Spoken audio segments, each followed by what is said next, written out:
Well, I hope you were able to be at church on Sunday as we had an opportunity to talk about relationships. And if you remember, the title of my sermon on Sunday was Dis-ease in Human Relationships. And sometimes there is a dis-ease in relationships that we have with people. And then those relationships can become diseased. And if we're not careful, sometimes they become destructive. And as I said Sunday morning, even toxic. And I know we don't like to talk much about those kinds of things, but I just know how important relationships are to all of us. And relationships, they're just a part of our everyday life. We relate to all kinds of people on all different kinds of levels. And it starts with our family and the relationships that we have as children with our parents and maybe with siblings and extended family members. And when I think back on my own childhood, I realize how blessed I was because I was reared in a family that had many healthy relationships. And I'm grateful to this day that as I've lived into adulthood, that I have lots of healthy relationships with family members, immediate family members, extended family members. But I also, through the years, have had some challenging and difficult relationships. And I've given a lot of time and energy and thought to that because I know how challenging it can be sometimes to just live in relationship with people.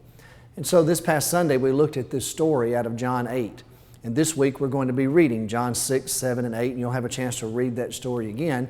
And maybe as we read these stories, we'll just be watching for clues to healthy relationships and also looking for the warning signals for relationships that can be damaging, that can be destructive. Jesus is going to really challenge the disciples this week in our readings. He's going to offer a wonderful invitation in John 7, where he was going to reveal himself as the one who provides for us in such a way that not only will we not be thirsty again, but there will be rivers of living water that just well up inside of us because of our relationship with him. But just prior to that, in John 6, he speaks a really hard word to his followers. And some of the followers actually leave Jesus. And there's some controversy in how they relate to one another and how they relate to him.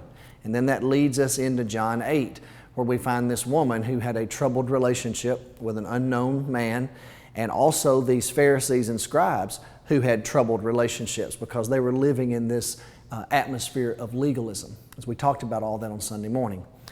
Well, I say all that just to say this to you. One of the things that I am praying for you right now about is your relationships. As I have been just studying what's happening in churches and looking at research about what's taking place in individual Christians' lives in the American church, what I've discovered is that the research is revealing to us that American Christians are admitting that they're having a hard time in relationships within the church and outside the church. And so I feel like this is just a real practical time for us to spend together over these next few weeks, where I'm just going to ask all of us to just evaluate our relationships. And let's just see if we have some healthy relationships. Maybe this week that's something you want to give God thanks for. If you've got healthy relationships, you might even want to ask yourself, why are these relationships so healthy? What is it that I'm contributing to them that causes them to be healthy? What about the characteristics in other people's lives that are contributing to the overall health of those relationships? But then also, I want us to use this time to evaluate the relationships that we have that aren't so healthy. And what are the reasons behind that? What about us? What are we contributing or not contributing to those relationships, or the others who are involved in them with us? What's causing them to be such a challenge? And let's ask for the healing touch of Jesus.